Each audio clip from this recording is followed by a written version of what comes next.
श्रीमद् भगवत गीता साक्षात भगवान की दिव्य वाणी है। इसकी महिमा अपार है, अपरिमित है। उसका यथार्थ में वर्णन कोई नहीं कर सकता। शेष, महेश, गणेश भी इसकी महिमा को पूरी तरह से नहीं कह सकते, फिर मनुष्य की तो बात ही क्या है। गीता एक परम रहस्यमय ग्रंथ है। इसमें संपूर्ण वेदों का सार संग्रह किया गया है। इसका आशय इतना गूढ़ और गंभीर है कि आजीवन निरंतर अभ्यास करते रहने पर भी उसका अंत नहीं आता। भगवान के गुण, प्रभाव, स्वरूप, तत्व, रहस्य और उपासना का तथा कर्म एवं ज्ञान का वर्णन जिस प्रकार भगवत गीता में किया गया है, वैसा अन्य ग्रंथों में एक साथ मिलना कठिन है। भगवत गीता एक ऐसा अनुपमेय शास्त्र है जिसका एक भी शब्द सदुपदेश से खाली नहीं है। गीता सर्वशास्त्रमयी है। इसे सारे शास्त्रों का खजाना कहा जाता है। गीता का भली भांति ज्ञान हो जाने पर सभी शास्त्रों का तात्विक ज्ञान अपने आप हो जाता है। गीता को हम भगवान से भी बढ़कर कहें तो कोई अत्युक्ति नहीं होगी। भगवान ने स्वयं कहा है, मैं गीता के आश्रय में रहता हूँ। गीता मेरा श्रेष्ठ घर है। गीता के ज्ञान का सहारा लेकर ही मैं तीनों लोकों का पालन करता हूँ। इसके सिवा गीता में ही भगवान अपने मुक्त कंठ से यह घोषणा करते हैं कि जो कोई मनुष्य मेरी इस गीता रूप आज्ञा का पालन करेगा, वह निसंदेह मुक्त हो जाएगा। यही नहीं, भगवान कहते हैं कि जो कोई इसका अध्ययन भी करेगा, उसके द्वारा मैं ज्ञान यज्ञ से पूजित होऊंगा। भगवान कहते हैं, जो मनुष्य गीता का रहस्य भक्तों को धारण कराता है और उनमें इसका विस्तार एवं प्रचार करता है, वो मनुष्य मुझे अतिशय प्रिय है। गीता संपूर्ण जीवन दर्शन है और इसका अनुसरण करने वाला व्यक्ति सर्वश्रेष्ठ होता है। भगवत गीता ही है जो आधुनिक युग में समस्याओं से घिरे हुए मनुष्य को एक कर्मशील जीवन जीने के लिए प्रेरित करती है। गीता ऐसे प्रेरणादायक संदेशों का महासागर है जो जीवन से निराश मनुष्य को आशाओं से भर देती है। श्रीमद् भगवत गीता एकमात्र ऐसा ग्रंथ है जो मनुष्य को जीने का सही तरीका बताती है। गीता जीवन में धर्म, कर्म और प्रेम का पाठ पढ़ाती है। श्रीमद् भगवत गीता का ज्ञान मानव जीवन और जीवन के बाद का जीवन दोनों के लिए उपयोगी माना गया है। भगवत गीता में कुल 18 अध्याय है और 700 श्लोक है, जिसे सभी के लिए पढ़ पाना थोड़ा मुश्किल है। इसीलिए आज के इस बेहद ही खास वीडियो में हम संपूर्ण गीता सार के बारे में बात करने वाले हैं, जिन्हें जानकर आप श्रीमद् भगवत गीता का सही मतलब समझ पाएंगे। इसलिए इन विचारों को आप हर रोज जरूर सुने। तो चलिए अब देर नहीं करते हुए वीडियो शुरू करते हैं। भगवान श्री कृष्ण कहते हैं कि हे अर्जुन, तुम्हें किसका मोह है? इस रणस्थली में युद्ध प्रारंभ होने से ठीक पहले तुम्हारा इस तरह से शस्त्र त्याग देना बिल्कुल भी उचित नहीं है, क्योंकि न तो ये श्रेष्ठ पुरुषों द्वारा आचरित है, न स्वर्ग को देने वाला है और न कीर्ति बढ़ाने वाला है। इसीलिए हे अर्जुन, नपुंसकता को मत प्राप्त हो, हृदय की तुच्छ दुर्बलता को त्यागो, उठो और युद्ध करो। तुम उसका शोक करते हो जो शोक करने के योग्य भी नहीं है और पंडितों जैसी बातें करते हो। ज्ञानी व्यक्ति ना तो मरने वाले का शोक करते हैं और ना ही उनका शोक करते हैं जो अभी जिंदा है, क्योंकि वो जानते हैं जो मर गया वो फिर से जन्म लेगा और जो जिंदा है वो एक दिन जरूर मरेगा। हे अर्जुन, न तो ऐसा है कि मैं किसी काल में नहीं था या तू नहीं था अथवा ये राजा लोग नहीं थे, और ना ऐसा है कि इससे आगे हम सब नहीं रहेंगे। वर्तमान शरीर की उत्पत्ति से पहले भी हम सब थे और पीछे भी रहेंगे। शरीर के नाश होने से आत्मा का नाश नहीं होता, अतः नाश की आशंका से इन सब के लिए शोक करना उचित नहीं है। आत्मा अजर अमर है। आत्मा न तो मरता है और न ही जन्म लेता है, क्योंकि आत्मा अजन्मा, नित्य, सनातन और पुरातन है। शरीर के मारे जाने पर भी यह नहीं मरता।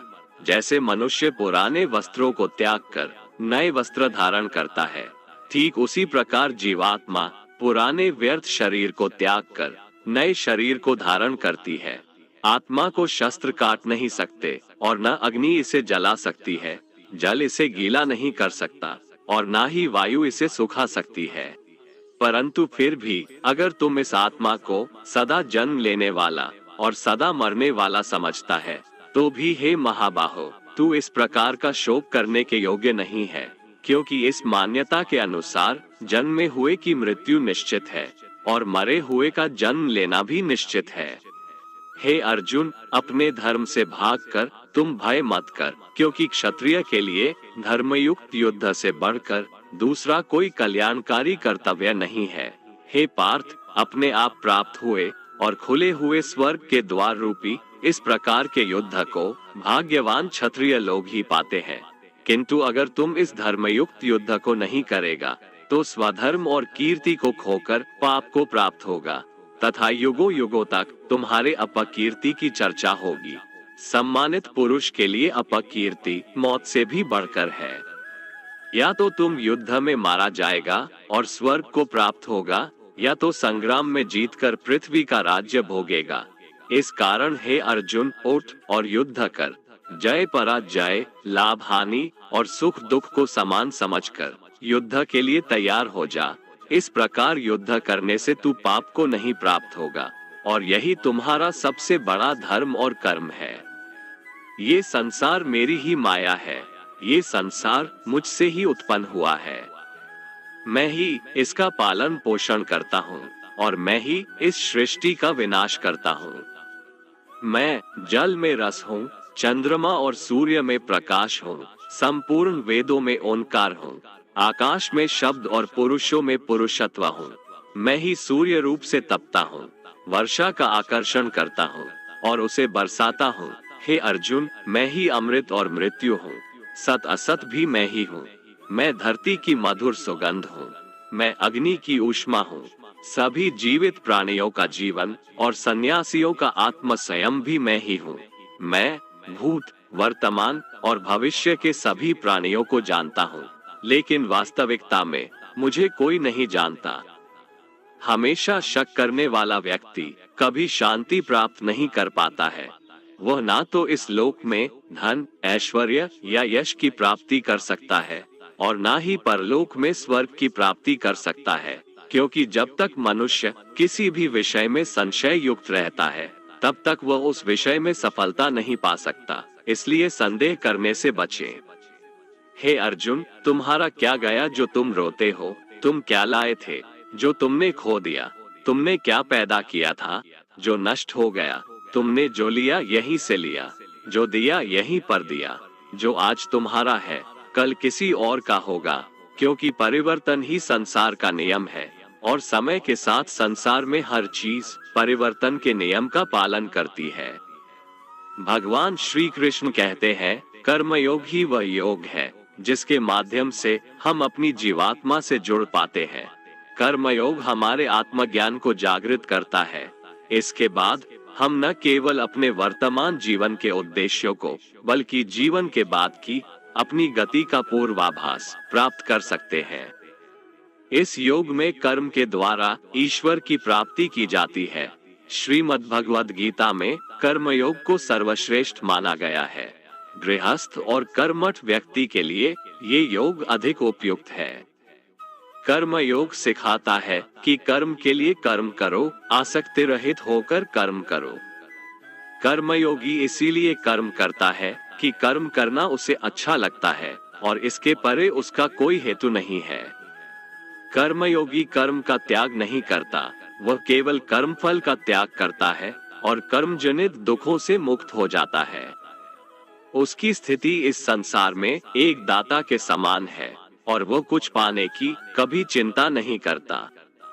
वह जानता है कि वह दे रहा है और बदले में कुछ मांगता नहीं, और इसीलिए वह दुख के चंगुल में नहीं पड़ता। कर्म फल का त्याग कर धर्मनिरपेक्ष कार्य का संपादन भी पूजा के समान हो जाता है। संसार का कोई कार्य ब्रह्म से अलग नहीं है, इसलिए कार्य की प्रकृति कोई भी हो, निष्काम कर्म सदा ईश्वर को ही समर्पित हो जाता है। पुनर्जन्म का कारण वासनाओं या अतृप्त कामनाओं का संचय है। कर्मयोगी कर्मफल के चक्कर में ही नहीं पड़ता, अतः वासनाओं का संचय भी नहीं होता। इस प्रकार कर्मयोगी पुनर्जन्म के बंधन से भी मुक्त हो जाता है। भगवान श्री कृष्ण कहते हैं, मनुष्य का मन वायु की तरह चंचल है। यह मन ही है जो मनुष्य को काम वासनाओं की तरफ भटकाता रहता है। अगर जीवन को सफल बनाना है तो मन पर काबू करना बहुत जरूरी है। मन को वश में करने से दिमाग की शक्ति केंद्रित होती है, जिससे कार्यों में सफलता मिलने लगती है। गीता के अनुसार जिस व्यक्ति ने अपने मन पर काबू पा लिया, वह मन में पैदा होने वाली बेकार की चिंताओं और इच्छाओं से भी दूर रहता है। साथ ही व्यक्ति अपने लक्ष्य को भी आसानी से प्राप्त कर लेता है। अगर मन को वश में नहीं करोगे तो वह तुम्हारा सबसे बड़ा शत्रु बन जाएगा। भगवान कहते हैं, जो मनुष्य सुख और दुख में शांत रहता है, जिसके राग, भय और क्रोध नष्ट हो गए हैं, जो मनुष्य शुभ और अशुभ वस्तु को पाकर न प्रसन्न होता है और न द्वेष करता है, जिन्होंने अपनी इंद्रियों को वश में कर लिया है, वो स्थिर बुद्धि मनुष्य मुनि के समान है। ऐसा मनुष्य स्थिर चित्त और इंद्रियों को वश में करके ज्ञान द्वारा परमात्मा को प्राप्त करके हमेशा संतुष्ट रहता है। क्रोध मनुष्य को नरक की ओर ले जाने वाला द्वार है। क्रोध करने से व्यक्ति का मन अशांत हो जाता है और उसकी स्मरण शक्ति भ्रमित हो जाती है। स्मृति में विभ्रम होने से उसकी बुद्धि नष्ट हो जाती है और फिर व्यक्ति का पतन हो जाता है। भगवान श्री कृष्ण कहते हैं, मनुष्य को क्रोध करने से बचना चाहिए। कितना भी गुस्सा आए, स्वयं को शांत रखने का प्रयास करें। श्री भगवान कहते हैं, जिस प्रकार समुद्र की स्थिति अचल है, भारी से भारी आंधी तूफान आने पर या अनेक नदियों के जल प्रवाह उसमें प्रविष्ट होने पर भी वो अपनी स्थिति से विचलित नहीं होता, मर्यादा का त्याग नहीं करता, उसी प्रकार परमात्मा के स्वरूप में स्थित योगी की स्थिति भी सर्वथा अचल होती है। बड़े से बड़े सांसारिक सुख दुखों का संयोग वियोग होने पर भी उसकी स्थिति में जरा भी अंतर नहीं पड़ता। वह योगी परमात्मा में नित्य, निरंतर, अटल और एकरस स्थित रहता है। जो मनुष्य संपूर्ण कामनाओं को त्याग कर ममता रहित, अहंकार रहित और स्पृहा रहित होकर विचरण करता है, वही मनुष्य शांति को प्राप्त कर पाता है। जिस प्रकार प्रकाश की ज्योति अंधेरे में चमकती है, ठीक उसी प्रकार सत्य भी चमकता है। इसलिए व्यक्ति को सदैव सत्य के मार्ग पर चलना चाहिए। सत्य कभी दावा नहीं करता है कि मैं सत्य हूँ, लेकिन झूठ हमेशा दावा करता है कि सिर्फ मैं ही सत्य हूँ। इस संपूर्ण संसार में कोई भी व्यक्ति महान नहीं जन्मा होता है, बल्कि उसके कर्म उसे महान बनाते हैं। सही कर्म वह नहीं है जिसके परिणाम हमेशा सही हो, अपितु सही कर्म वह है जिसका उद्देश्य कभी गलत ना हो। श्रेष्ठ पुरुष जैसा आचरण करता है, अन्य पुरुष भी वैसा ही आचरण करते हैं। वो जो कुछ प्रमाण देता है, समस्त मनुष्य समुदाय उसी के पद चिन्हों पर अपने रास्ते चुनता है। इसलिए सज्जन व्यक्तियों को सदैव अच्छा व्यवहार करना चाहिए। जो मनुष्य ईश्वर में श्रद्धा नहीं रखते, वो अज्ञानी मनुष्य जीवन में कभी भी सुख, शांति और सफलता को प्राप्त नहीं कर पाते। ऐसे मनुष्य की बुद्धि विपरीत हो जाती है। वे लौकिक और पारलौकिक सब प्रकार के सुख साधनों को विपरीत ही समझने लगते हैं। इसी कारण वे विपरीत आचरणों में प्रवृत्त हो जाते हैं। इसके फलस्वरूप उनका इस लोक में और परलोक में पतन हो जाता है। वे अपनी वर्तमान स्थिति से भी भ्रष्ट हो जाते हैं और मरने के बाद उनको अपने कर्मों का फल भोगने के लिए सूकर, कुकर आदि नीच योनियों में जन्म लेना पड़ता है या घोर नरक में पड़कर भयानक यातनाएं भोगनी पड़ती है। भगवान श्री कृष्ण कहते हैं, जो मनुष्य अपने कर्तव्यों का पालन करते हुए विपरीत परिस्थितियों में भी अपने धर्म के मार्ग पर अडिग रहता है और उसके कारण अगर उसकी मृत्यु भी हो जाती है, तो वह मृत्यु भी उसके लिए परम कल्याणकारक बन जाता है और उस मनुष्य को स्वर्ग की प्राप्ति होती है। हे अर्जुन, मेरे और तुम्हारे बहुत से जन्म हो चुके हैं। उन सबको तू नहीं जानता, किंतु मैं जानता हूँ। मैं अजन्मा और अविनाशी हूँ। मैं समस्त प्राणियों का ईश्वर होते हुए भी अपनी प्रकृति को अधीन करके अपनी योग माया से प्रकट होता रहता हूँ। जब जब इस धरती पर धर्म की हानि और अधर्म की वृद्धि होती है, तब तब अधर्म का विनाश और धर्म की पुनर्स्थापना हेतु मैं अपने एक नए रूप को रचता हूँ और लोगों के सम्मुख प्रकट होता रहता हूँ। मनुष्य मेरी जिस भी रूप की पूजा करते हैं, मैं भी उनको उनकी भावना के अनुसार उसी रूप में दर्शन देता हूँ। मनुष्य जिस जिस भाव से मेरी उपासना करते हैं, मैं उनके उस भाव का ही अनुसरण करता हूँ। जो मेरा चिंतन करता है, उसका मैं चिंतन करता हूँ। जो मेरे लिए व्याकुल होता है, उसके लिए मैं भी व्याकुल हो जाता हूँ। जो मुझे अपना सर्वस्व अर्पण कर देता है, मैं भी उसे अपना सर्वस्व अर्पण कर देता हूँ। इस मनुष्य लोक में सांसारिक भोग के लिए लोग इंद्र आदि देवताओं की उपासना करते हैं, क्योंकि देवताओं का पूजन करने वालों को उनकी उपासना का फल तुरंत मिल जाता है। लेकिन मैं ऐसा नहीं करता हूँ। मेरे भक्त यदि सकाम भाव से भी मेरा भजन करते हैं, तो भी मैं उनकी उसी कामना को पूर्ण करता हूँ, जिसकी पूर्ति से उनका विषयों से वैराग्य होकर मुझ में प्रेम और विश्वास बढ़ता है। इसीलिए सांसारिक मनुष्यों को मेरी भक्ति का फल शीघ्र मिलता हुआ नहीं दिखता है, और इसलिए वे मंद बुद्धि मनुष्य कर्मों का फल शीघ्र प्राप्त करने की इच्छा से अन्य देवताओं का ही पूजन किया करते हैं। इंसान हमेशा अपने भाग्य को कोसता है, ये जानते हुए भी कि भाग्य से भी ऊंचा उसका कर्म है, जो उसके स्वयं के हाथों में है।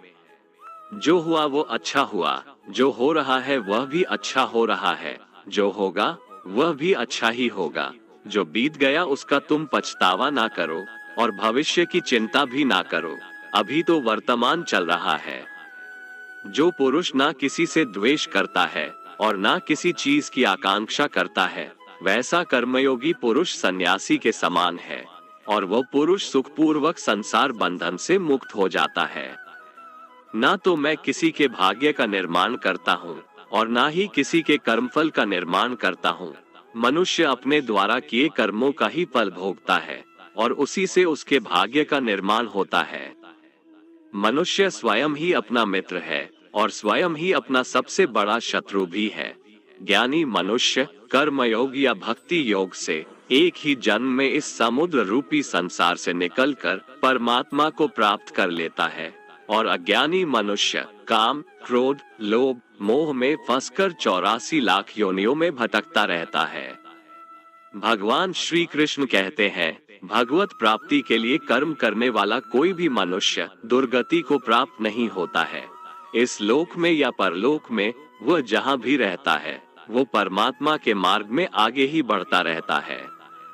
हे अर्जुन, जिनकी बुद्धि माया ने हर ली है, जो जानबूझकर पाप कर्मों में ही लिप्त हैं, जो मुझे जानने की चेष्टा भी नहीं करते, ऐसे मनुष्य को जीवन में और जीवन के बाद के जीवन में भी कष्टों से मुक्ति नहीं मिल पाता है। जो मनुष्य अंत काल में भी मुझको स्मरण करता हुआ शरीर त्यागता है, वह मेरे परम धाम को प्राप्त होता है, इसमें कोई संशय नहीं है। देवताओं को पूजने वाले देवताओं को प्राप्त होते हैं, पितरों को पूजने वाले पितरों को प्राप्त होते हैं, भूतों को पूजने वाले भूतों को प्राप्त होते हैं, और मेरा पूजन करने वाले भक्त मुझको ही प्राप्त होते हैं। इसलिए मेरे भक्तों का पुनर्जन्म नहीं होता। जो कोई भक्त मेरे लिए प्रेम से पत्र, पुष्प, फल, जल आदि अर्पण करता है, उस शुद्ध बुद्धि निष्काम प्रेमी भक्त का प्रेम पूर्वक अर्पण किया हुआ वह पत्र, पुष्प मैं सद्गुण से प्रकट होकर प्रेम पूर्वक खाता हूँ। भगवान श्री कृष्ण कहते हैं, हे अर्जुन, तू जो कर्म करता है, जो खाता है, जो हवन करता है, जो दान देता है और जो तप करता है, वह सब मुझे अर्पण कर, मैं तुम्हें मुक्ति प्रदान करूंगा। मेरे लिए ना तो कोई प्रिय है और ना ही अप्रिय, परंतु जो भक्त मुझको प्रेम से भजते हैं, वो मुझ में है और मैं उनमें हूँ। यदि कोई दुराचारी भी अनन्य भाव से मेरा भक्त बनकर मुझको भजता है, तो वह पुरुष भी साधु के समान है, क्योंकि उसने भली भांति निश्चय कर लिया है कि परमेश्वर के भजन के समान अन्य कुछ भी नहीं है। स्त्री, वैश्य, शूद्र, भूत, पिशाच, चांडाल कोई भी हो, वो मेरी शरण में आकर परम गति को प्राप्त होते हैं। हमारे तामसिक गुण हमारे अंदर हीन भावना पैदा करके हमें खुद को उदास और नुकसान पहुंचाते हैं, और हमारे राजसिक गुण हमें ईर्ष्यालु और लोभी बना देते हैं। भगवान श्री कृष्ण कहते हैं, हर मनुष्य को तामसिक और राजसिक गुणों को खत्म करके अपने सात्विक गुणों से परिचित होना पड़ेगा। सात्विक गुण वो है जो आत्मा को अपने आसपास की हर चीज से जोड़े रखता है और उन्हें प्यार करना सिखाता है। किसी का अच्छा ना कर सको तो बुरा भी मत करना, क्योंकि दुनिया कमजोर है लेकिन दुनिया बनाने वाला नहीं। जिंदगी में हम कितने सही हैं और कितने गलत हैं, ये केवल दो लोग जानते हैं, एक परमात्मा और दूसरी हमारी अंतरात्मा। अपने आप को भगवान के प्रति समर्पित कर दो, यही सबसे बड़ा सहारा है। जो कोई भी इस सहारे को पहचान गया है, वह डर, चिंता और दुखों से आजाद रहता है। मनुष्य को सबसे पहले खुद का आकलन करना चाहिए, अर्थात खुद के बारे में जान लेना चाहिए। खुद की काबिलियत और क्षमता को जानना ही मनुष्य को आत्मज्ञान की प्राप्ति करा सकता है। जब तक मनुष्य खुद के बारे में जान नहीं लेगा, तब तक उस मनुष्य का उद्धार नहीं हो सकता। श्रीमद् भगवत गीता में भगवान श्री कृष्ण कहते हैं कि हर एक मनुष्य को अपने आप पर पूरा पूरा भरोसा करना चाहिए, क्योंकि जो लोग खुद पर विश्वास करते हैं वह अवश्य ही सफलता प्राप्त करते हैं। ऐसा भी बताया जाता है कि जो व्यक्ति जैसा विश्वास करता है, आखिरकार वैसा ही बन जाता है। सुख और दुख सर्दी और गर्मी के समान है। आज अगर दुख है तो कल सुख भी अवश्य होगा। इसलिए इन दोनों ही परिस्थितियों में मनुष्य को संयम से काम लेना चाहिए। जो मनुष्य अपने सभी काम में मन लगाकर अपना कार्य करते हैं और वो छोटे से छोटे कार्यों में भी खुशी ढूंढ ही लेते हैं, वो लोग निश्चित ही अंत में सफलता प्राप्त करते हैं। वहीं दूसरी तरफ ऐसे मनुष्य भी होते हैं जो अपने काम को बस एक बोझ समझकर बस पूरा कर देना चाहते हैं और अपने किसी भी काम को सही ढंग से नहीं करते हैं। तो ऐसे मनुष्य हमेशा ही अपने जीवन में पीछे रह जाते हैं। जो लोग स्वार्थी प्रवृत्ति के हैं, जो सिर्फ अपना मतलब साधने में लगे रहते हैं, जिन्हें दूसरों की भलाई से कोई मतलब नहीं है, ऐसे लोगों का कभी भला नहीं होता। श्री कृष्ण ने गीता सार में उन लोगों के लिए इस उपदेश के माध्यम से बहुत बड़ी सीख दी है। भगवान कहते हैं, स्वार्थ शीशे में फैली धूल की तरह है, जिसकी वजह से व्यक्ति अपना प्रतिबिंब ही नहीं देख पाता। इंसान का स्वार्थ उसे अन्य लोगों से दूर ले जाकर नकारात्मक हालातों की तरफ धकेलता है, जिसके चलते व्यक्ति अकेला रह जाता है। अगर आप चाहते हैं कि आप भी अपना जीवन खुशीपूर्वक व्यतीत करें, तो इसके लिए यह जरूरी है कि आप अपने स्वार्थ को कभी अपने पास नहीं आने दें, क्योंकि स्वार्थी मनुष्य दोस्ती भी सिर्फ अपना स्वार्थ निकालने के लिए करते हैं। ईश्वर हमेशा मनुष्यों का साथ देता है। जो व्यक्ति इस प्रभावशाली सत्य को मान लेता है, तो उसका जीवन पूरी तरह बदल जाता है। सृष्टि निर्माता ईश्वर ही है जो संपूर्ण जगत को चला रहा है। वहीं इंसान तो बस ईश्वर की हाथ की एक कठपुतली है। इसलिए इंसान को कभी अपने भविष्य या फिर अतीत की चिंता नहीं करनी चाहिए, क्योंकि हर विकट परिस्थिति में ईश्वर इंसान का साथ देता है और उसे मुश्किल से बाहर निकालता है। इसलिए हम सभी को ईश्वर पर भरोसा रखना चाहिए। श्रीमद् भगवत गीता में श्री कृष्ण ने यह उपदेश दिया है कि अपने काम को पहले प्राथमिकता दें और पहले अपने काम को पूरा करने की कोशिश करें, तभी दूसरे का काम करें। क्योंकि जो लोग पहले अपने काम को नहीं करते और दूसरे का काम करते रहते हैं, वे लोग अक्सर परेशान रहते हैं। मनुष्य अपने हृदय से जो दान कर सकता है, वो अपने हाथों से नहीं कर सकता, और मौन रहकर जो कुछ वो कह सकता है, वो शब्दों से नहीं कह सकता। जो चीजें हमारे दायरे से बाहर हो, उसमें समय गंवाना मूर्खता ही होगी। किसी भी व्यक्ति को ना तो समय से पहले और ना ही भाग्य से अधिक कुछ मिलता है, लेकिन उसे पाने के लिए सदैव प्रयत्नशील रहना चाहिए। जो मनुष्य मेरे पर मन लगाते हैं, मेरी भक्ति करते हैं, मैं उनको वो सब कुछ प्रदान करता हूँ जो उनके पास नहीं है, और जो उनके पास है मैं उनकी रक्षा भी करता हूँ। इसलिए ये बहुत जरूरी है कि हम अपने बुरे वक्त में परमात्मा पर भरोसा रखें। भगवान श्री कृष्ण कहते हैं, कितना भी बुरा वक्त आ जाए, कभी विचलित नहीं होना चाहिए, बल्कि डटकर उसका सामना करना चाहिए, क्योंकि इस संसार का नियम है, जो आया है उसे दुख का सामना करना पड़ेगा। रोने से और चिंता करने से कोई फायदा नहीं होने वाला है, बल्कि इससे दुख और बढ़ेगा।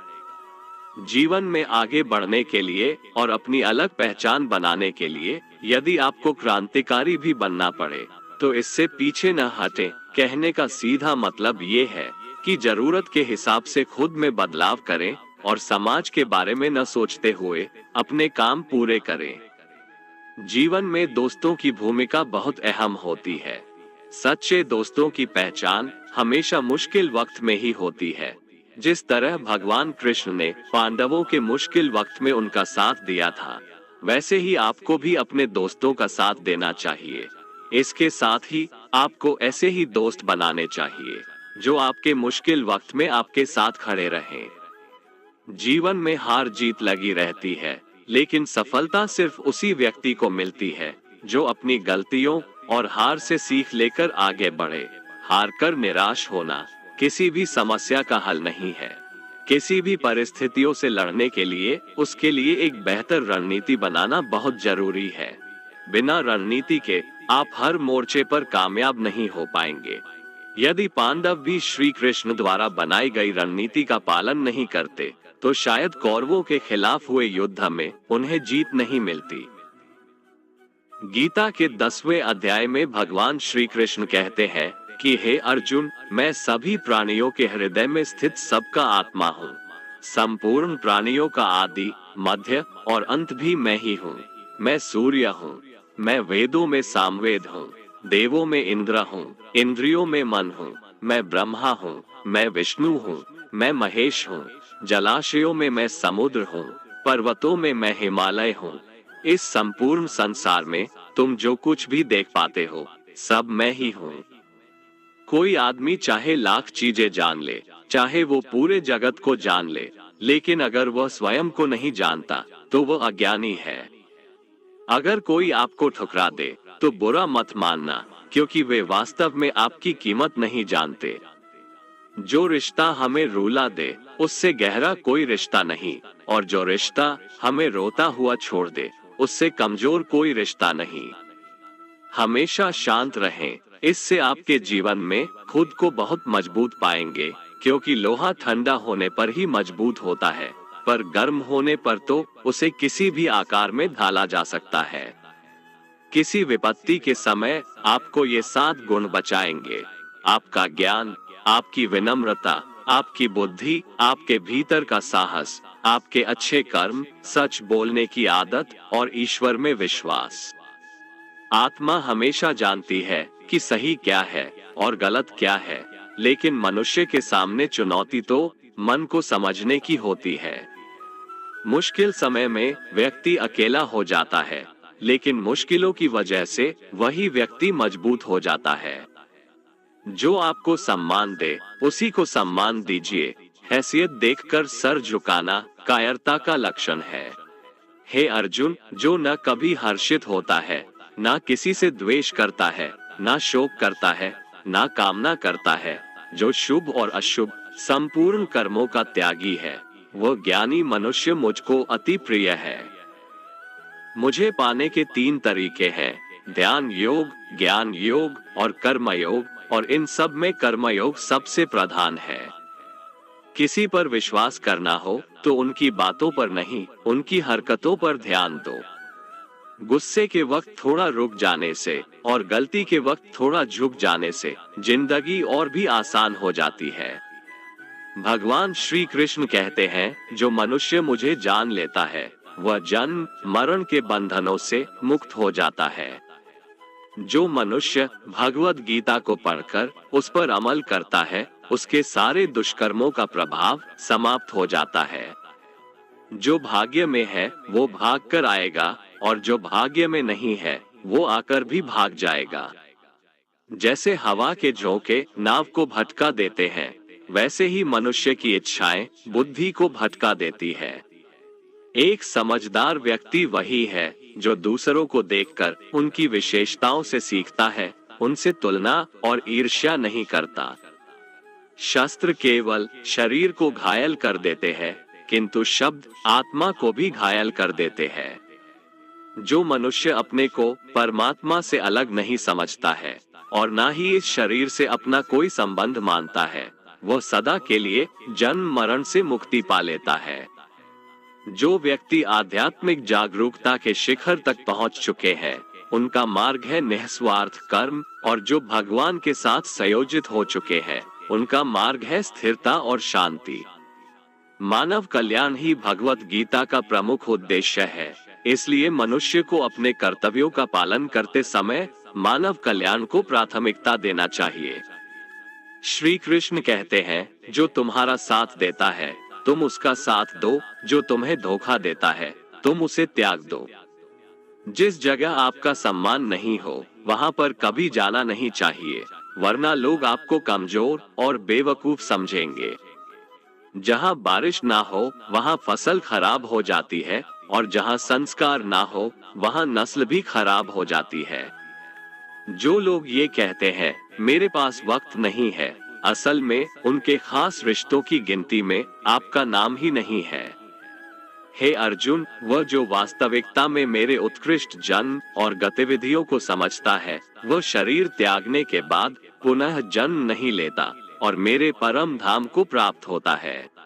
वो व्यक्ति जो सभी इच्छाएं त्याग देता है और मैं और मेरा की लालसा और भावनाओं से मुक्त हो जाता है, उसे अपार शांति की प्राप्ति होती है।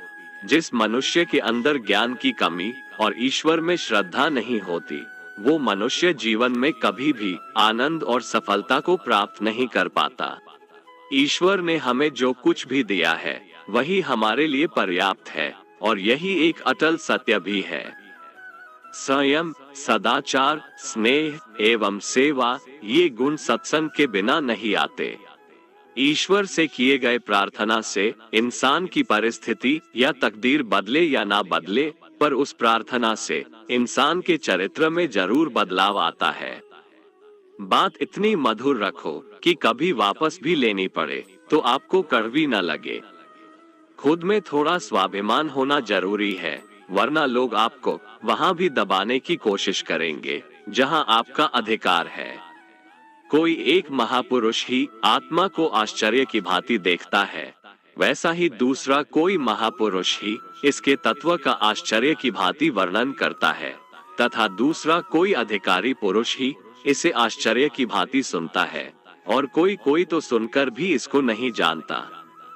श्री भगवान कहते हैं, दुख सुख को समान समझने वाले जिस धीर पुरुष को ये इंद्रिय और विषयों के संयोग व्याकुल नहीं करते, वह मोक्ष के योग्य होता है।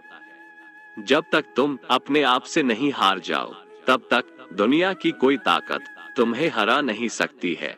कमजोर तुम नहीं, तुम्हारा वक्त है, और वक्त सबका बदलता है। तुम बस अपना कर्म करते जाओ। जिसने कभी संकट नहीं देखा, उसे अपनी ताकत का कभी एहसास नहीं होगा। जो दूसरों की तकलीफों को समझते हैं, जिनमें दया है, जो दिल से अच्छे हैं, उन्हें दोबारा जन्म नहीं लेना पड़ता है। किसी को कुछ देकर घमंड मत कर, क्या पता तू दे रहा है या पिछले जन्म का कर्ज चुका रहा है। घमंडी मनुष्य का वंश, वैभव और प्रतिष्ठा तीनों ही चले जाते हैं। विश्वास न हो तो रावण, कौरव और कंस को देख लो। चुप रहने से बड़ा कोई जवाब नहीं, और माफ कर देने से बड़ी कोई सजा नहीं। जिस मनुष्य के पास सब्र की ताकत है, उस मनुष्य की ताकत का कोई मुकाबला नहीं कर सकता। हमारी व्यर्थ की चिंता और मन का भय एक ऐसा रोग होता है जिससे हमारी आत्मीय शक्ति बिखर जाती है। मनुष्य को जीवन की चुनौतियों से भागना नहीं चाहिए, और न ही भाग्य और ईश्वर की इच्छा जैसे बहानों का प्रयोग करना चाहिए। यज्ञ से बचे हुए अन्न को खाने वाले श्रेष्ठ पुरुष सब पापों से मुक्त हो जाते हैं, और जो पापी लोग अपना शरीर पोषण करने के लिए ही अन्न पकाते हैं, वे तो पाप को ही खाते हैं। अर्थात जो लोग ईश्वर को याद किए बिना अपने जिंदा रहने में ही लगे रहते हैं, उन्हें चोर समझना चाहिए। केवल ज्ञान ही एक ऐसा अक्षय तत्व है जो कहीं भी, किसी भी अवस्था में और किसी भी काल में मनुष्य का साथ नहीं छोड़ता। धरती पर जिस प्रकार मौसम में बदलाव आता है, उसी प्रकार जीवन में भी सुख दुख आता जाता रहता है। युद्ध हो या जीवन, सफलता केवल 3 शस्त्रों से प्राप्त होती है: धर्म, धैर्य और साहस। कोई भी मनुष्य जन्म से नहीं, बल्कि अपने कर्मों से महान बनता है। कुछ पाना है तो खुद पर भरोसा कीजिए, क्योंकि सहारे कितने भी सच्चे और अच्छे हो, साथ छोड़ ही जाते हैं। मित्र गरीब है या अमीर, यह मायने नहीं रखता, बल्कि वो आपके बुरे समय में आपका साथ कितना देता है, यह मायने रखता है। धर्म चाहे जो भी हो, अच्छे इंसान बनो, हिसाब हमारे कर्म का होगा, धर्म का नहीं। खुशी के लिए काम करोगे तो खुशी नहीं मिलेगी, लेकिन खुश होकर काम करोगे तो खुशी जरूर मिलेगी। जब आप दूसरों के लिए अच्छा चाहते हैं, तो वही अच्छी चीजें आपके जीवन में वापस आती है। यही प्रकृति का नियम है। आपका मूल्य इससे तय नहीं होता कि आप क्या है, यह इससे तय होता है कि आप खुद को क्या बनाने की क्षमता रखते हैं। हंसता हुआ मन और हंसता हुआ चेहरा, यही सच्ची संपत्ति है। जितना इंतजार वो आपसे करवा रहा है, समय आने पर वो इतना देगा कि संभाल भी नहीं पाओगे। कोई आपका साथ ना दे तो निराश मत होना, क्योंकि परमात्मा से बड़ा हमसफर कोई नहीं होता। खुशी आजादी पर निर्भर होती है, और आजादी इस बात पर निर्भर होती है कि आप कितने साहसी हैं। विश्वास के बगैर इस दुनिया में कोई भी रिश्ता ज्यादा देर तक कायम नहीं रह सकता। यदि किसी भूल के कारण कल का दिन दुख में बीता, तो उसे याद कर आज का दिन व्यर्थ ना करे। बहुत से ऐसे लोग हैं जो कर्म करते हुए ही परम सिद्धि को प्राप्त हुए थे। जनक आदि ज्ञानी जन भी आसक्ति रहित कर्म द्वारा ही परम सिद्धि को प्राप्त हुए थे। इसलिए मनुष्य को हमेशा अच्छे कर्म करने चाहिए और फल की अभिलाषा से दूर रहना चाहिए। हे अर्जुन, मेरा इन तीनों लोकों में न तो कुछ कर्तव्य है और न ही कोई वस्तु प्राप्त करने योग्य है, फिर भी मैं कर्म करते हुए अपने कर्तव्य का निर्वाह करता हूँ। श्री भगवान कहते हैं, हे पार्थ, यदि मैं कर्मों को करने में सावधानी ना बरतूं, तो बड़ा अनर्थ हो जाएगा, क्योंकि मनुष्य सब प्रकार से मेरे ही मार्ग का अनुसरण करते हैं। इस दुनिया में हारे हुए इंसान की, तकलीफ में पड़े हुए इंसान की कोई मदद नहीं करता, और अगर कोई इंसान थोड़ा सा सफल हो जाए तो उससे कोई खुश नहीं होता। इसलिए अपना दुख किसी को बताओ मत और अपनी खुशी किसी के आगे जताओ मत।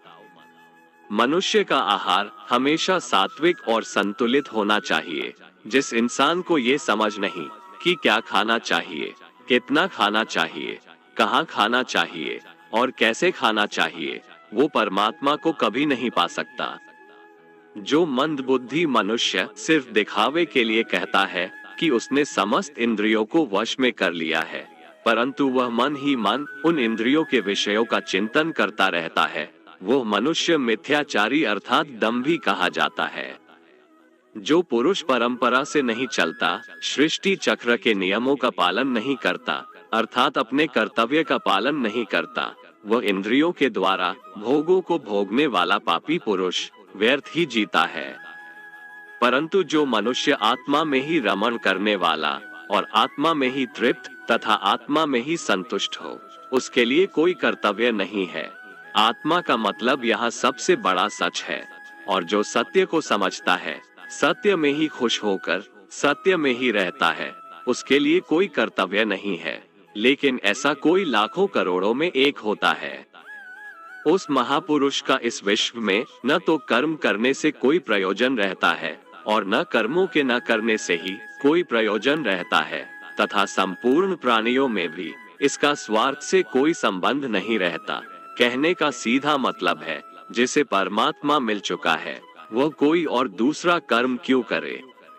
जो ज्ञानी हैं, जिन्हें ईश्वर की सच्चाई मालूम हो चुकी है, उनकी ये जिम्मेदारी बन चुकी है कि उनके काम करने के तरीके से कहीं किसी और के मन में काम करने के प्रति अश्रद्धा या अपमान ना पैदा हो जाए। इसलिए उन ज्ञानी जनों के लिए ये जरूरी है कि वो ऐसा उदाहरण सामने रखें जिससे हर कोई अपना कर्म, अपना कर्तव्य करने के लिए प्रेरित हो। तामसिक गुण वाले व्यक्ति आलस्य या नींद इसी प्रकार के कर्म करते हैं। राजसिक गुण वाले बात बात पर शौर्य या बहादुरी दिखाने का काम करते हैं, लेकिन ज्ञानी मनुष्य जानते हैं उसके गुण ही उससे कर्म करवा रहे हैं, और जो ज्ञानी नहीं होते वो समझते हैं कि सब कुछ वही कर रहे हैं। उठाकर फेंक दो उन रिश्तों को गहरे समुंदर में जिनमें वक्त पड़ने पर स्वार्थ और मतलब की बदबू आती हो। अगर सही मायने में आप अपना जीवन बदलना चाहते हो तो सबसे पहले आपको अपना मन बदलने के लिए तैयार रहना पड़ेगा, क्योंकि जैसा आपका मन रहेगा वैसे ही आपके विचार होंगे, और जैसे आपके विचार होंगे वैसे ही आपका जीवन होगा। जो जा रहा है उसे जाने दो, वो आज रुक भी गया तो कल चला ही जाएगा। आप जितने सरल, सीधे और नर्म दिल के रहोगे उतना ही चतुर और बेईमान लोगों द्वारा खदेड़ दिए जाओगे। जिंदगी में सब कुछ दोबारा मिल सकता है, पर वक्त के साथ खोया हुआ रिश्ता और भरोसा दोबारा नहीं मिलता। भरोसा उसी पर करना जो निभाने के लायक हो। कुछ पल का साथ तो अर्थी उठाने वाले भी दे देते हैं। सच्चे लोगों पर भी उतना विश्वास रखिए जितना दवाइयों पर रखते हैं। बेशक थोड़े कड़वे होंगे पर आपके लिए फायदेमंद होंगे। उन लोगों से तो दूरियां ही ठीक है जिन्होंने आपकी नजदीकियों की कभी कदर नहीं की। बड़ा वही होता है जो छोटों के दर्द को समझ सके। कौन क्या कर रहा है, कैसे कर रहा है, क्यों कर रहा है, इन सब से आप जितना दूर रहेंगे उतना ही खुश रहेंगे।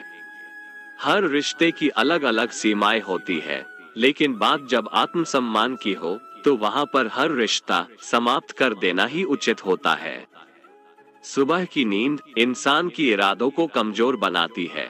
मंजिल को हासिल करने वाले लोग कभी देर तक नहीं सोते। मदद एक ऐसी घटना है, करो तो लोग भूल जाते हैं और ना करो तो लोग याद रखते हैं। इंसान दो लोगों से हमेशा हार जाता है, एक अपने परिवार से और दूसरा अपनी पसंद के इंसान से। मूर्ख इंसान अपना तो नुकसान करता ही है, लेकिन जो उसकी मदद करता है उसका भी नुकसान करता है। जीवन में इतने व्यस्त हो जाओ कि पछतावा, दुख, नफरत, डर के लिए समय ही ना बचे। कोई भरोसा तोड़े तो उसका भी धन्यवाद करें। वो हमें सिखाते हैं कि भरोसा सोच समझकर करना चाहिए। जीवन में सुख शांति चाहते हैं तो अपनी समस्याओं और आलोचनाओं को खुद पर हावी ना होने दें। जन्म से मिले रिश्ते तो प्रकृति की देन है, लेकिन खुद के बनाए रिश्ते आपकी पूंजी है, इन्हें संभाल कर रखिए। किसी व्यक्ति के गुण दोषों का निर्धारण करने से पूर्व अपनी दृष्टि को निष्पक्ष और पारदर्शी बनाना आवश्यक होता है। किसी को अपनी कमजोरी मत बताओ, क्योंकि अक्सर लोग दूसरों की कमजोरी का फायदा उठा लेते हैं।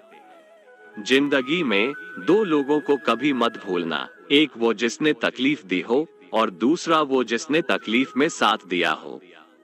भगवान श्री कृष्ण कहते हैं, तू मन छोटा मत किया कर, जहां तेरे अपने मुंह फेर लेंगे वहां मैं तुम्हारा साथ दूंगा। तू किसी के आगे इतना भी मत झुक कि वो तुम्हें गिरा हुआ समझने लग जाए। लोग तुम्हारी कदर तभी करेंगे जब तुम उन्हें उन्हीं की तरह नजरअंदाज करना सीख जाओगे। दीपक का जीवन इसलिए वंदनीय नहीं है कि वह जलता है, बल्कि इसलिए वंदनीय है कि वह दूसरों के लिए जलता है, दूसरों से नहीं जलता। कामयाबी और नाकामयाबी दोनों जिंदगी के हिस्से हैं, दोनों ही स्थायी नहीं है। जिंदगी की आधी शिकायतें यूं ही दूर हो जाएगी अगर लोग एक दूसरे के बारे में बोलने की जगह एक दूसरे से बोलना सीख जाएंगे। विश्वास किसी पर इतना करो कि वो तुम्हारे साथ छल करते समय खुद को दोषी समझे, और प्रेम किसी से इतना करो कि उसके मन में सदैव तुम्हें खोने का डर बना रहे। चार वेदों का अर्थ नहीं भी जानो तो कोई बात नहीं, लेकिन समझदारी, जवाबदारी, वफादारी और ईमानदारी, इन चार शब्दों का मर्म जान लो तो भी जीवन सार्थक हो जाएगा। समबुद्धि युक्त पुरुष पुण्य और पाप दोनों को इसी लोक में त्याग देता है, अर्थात उनसे मुक्त हो जाता है। जिस काल में तेरी बुद्धि मोह रूप दलदल को भली भांति पार कर जाएगी, उस समय तू सुने हुए और सुनने में आने वाले इस लोक और परलोक संबंधी सभी भोगों से वैराग्य को प्राप्त हो जाएगा। हे अर्जुन, जिस काल में मनुष्य मन में स्थित संपूर्ण कामनाओं को भली भांति त्याग देता है और आत्मा से आत्मा में ही संतुष्ट रहता है, उस काल में वह स्थित प्रज्ञ कहा जाता है। दुखों की प्राप्ति होने पर जिसके मन में उद्वेग नहीं होता, सुखों की प्राप्ति में जो सर्वथा स्पृहा रहित है तथा जिसके राग, भय और क्रोध नष्ट हो गए हैं, ऐसा मुनि स्थिर बुद्धि कहा जाता है। जिस प्रकार कछुआ सब ओर से अपने अंगों को जैसे समेट लेता है, वैसे ही जब पुरुष इंद्रियों के विषयों से इंद्रियों को सब प्रकार से हटा लेता है, तब उसकी बुद्धि स्थिर है, ऐसा समझना चाहिए। किससे कब और कितना बोलना है, अगर तुमने ये समझ लिया तो तुम अपनी जिंदगी के सार्थक बन चुके हो। कान्हा कहते हैं, जीवन में कभी मौका मिले तो किसी के लिए सारथी बनना, स्वार्थी नहीं। धर्म से भरा हृदय धर्म का परामर्श देता है और अधर्म से भरा हृदय अधर्म का परामर्श देता है। इंसान इसलिए दुखी नहीं है कि वह ईश्वर को नहीं मानता, इंसान इसलिए दुखी है क्योंकि वह ईश्वर की नहीं मानता। समय आने पर सबको मिलता है, समय से पहले की चाह ही दुख का कारण बनती है। किसी से सच्चा प्रेम होना शुद्धता और दिव्यता का प्रतीक है। जो कुछ भी हुआ है उसमें तेरा कोई योगदान नहीं है, इसलिए तुम्हारी सारी परेशानियां व्यर्थ है। हर चीज की शुरुआत मुझसे होती है और खत्म भी मुझ पर आकर ही होती है। इंद्रियों से मिलने वाला सुख सच्चा नहीं होता है। इंद्रियों का सुख पहले तुमको अमृत की मिठास देगा, लेकिन बाद में तुम्हारा विनाश कर देगा। कान्हा कहते हैं, हे मानव, तुम अपने जीवन को सार्थक बना सकते हो, लेकिन इसके लिए तुम्हें मेरी शरण में आना पड़ेगा। अगर तुम्हें मेरी बातें अटपटी लगती है तो तुम्हें अपने नजरिए को बदलने की जरूरत है। अभी तुम चीजों को उस तरह से नहीं देखते हो जिस तरह मैं देखता हूँ। अगर एक बार तुमने मुझ पर विश्वास कर लिया तो तुम्हें जीवन में कभी निराश होना नहीं पड़ेगा। एक बार जो मुझ पर विश्वास कर लेता है उसका साथ मैं कभी नहीं छोड़ता हूँ। जो व्यक्ति मेरे भक्तों के साथ धोखा करता है उसके लिए मैं सबसे बड़ा शत्रु हूँ। अगर किसी ने मेरे भक्त को एक बार भी धोखा दिया तो जन्मों जन्मों तक मैं उसका उद्धार नहीं करता हूँ। मैं हर दिल को एक मंदिर की तरह देखता हूँ। जो दिल जितना सुंदर होता है वहाँ मैं उतना ही अधिक ठहरता हूँ। श्री भगवान कहते हैं, इस दुनिया में तुम प्रेम सभी से करो, लेकिन पूर्ण रूप से विश्वास किसी पर मत करो। अगर तुमको भरोसा करना है तो केवल परमात्मा पर करो। जब तुम शुरुआत करोगे तो स्वाभाविक रूप से तुमको असफलता मिल सकती है। कई बार तुमको गिरना भी पड़ सकता है, लेकिन इसका मतलब यह नहीं होना चाहिए कि तुम उस काम को करना छोड़ दो। एक समय आएगा जब तुम परिपूर्ण हो जाओगे और तुम्हारे सभी काम सफल हो जाएंगे। इस काम में मैं हमेशा तुम्हारे साथ खड़ा रहूंगा। मैं तुम्हारे हर छोटे बड़े कर्म में साथ दूंगा। तुम्हारा जो दिल करे उसको करो, लेकिन नम्रता और सरलता के साथ, अहंकार के साथ नहीं। इस धरती पर आने के बाद आपका मुख्य उद्देश्य यहाँ से मुक्त होना है। केवल वही मनुष्य मुक्त हो सकता है जो अपने कर्मों में दृढ़ संकल्प के साथ स्थिर है और सुख दुख को समान रूप से सहन करता है। जो मनुष्य अपनी आत्मा की बात सुन सकता है वह मुझसे बात कर सकता है और देख भी सकता है। जो आदमी मुझे हर चीज में देखता है और मेरे होने के एहसास को अनुभव करता है वह मेरा सच्चा भक्त है। ऐसे भक्तों से मुझे प्रेम है। ऐसा कोई नहीं है जिसका सदियों से अस्तित्व है और ना ही ऐसा कोई है जिसका सदियों बाद अस्तित्व रहेगा। यहाँ कुछ स्थायी नहीं है। मैं सभी के घरों में निवास करता हूँ। मेरी ऊर्जा सभी जगह समान रूप से वितरित है। जो मुझे पहचान लेता है उसको मैं भक्ति रस प्रदान करता रहता हूँ। दुनिया का सबसे बड़ा पापी अगर समर्पण के साथ मेरी सच्ची उपासना करे तो मैं उसको भी शुद्ध कर देता हूँ। जो तुमने सुना है उस पर विश्वास मत करो। कुछ लोग अपने विवेक से मुझे अपना बनाते हैं, कुछ लोग ज्ञान से, कुछ लोग कर्म से, कुछ योग से। तुम मुझे किस रूप में प्राप्त करना चाहते हो ये पूरी तरह तुम्हारे ऊपर है।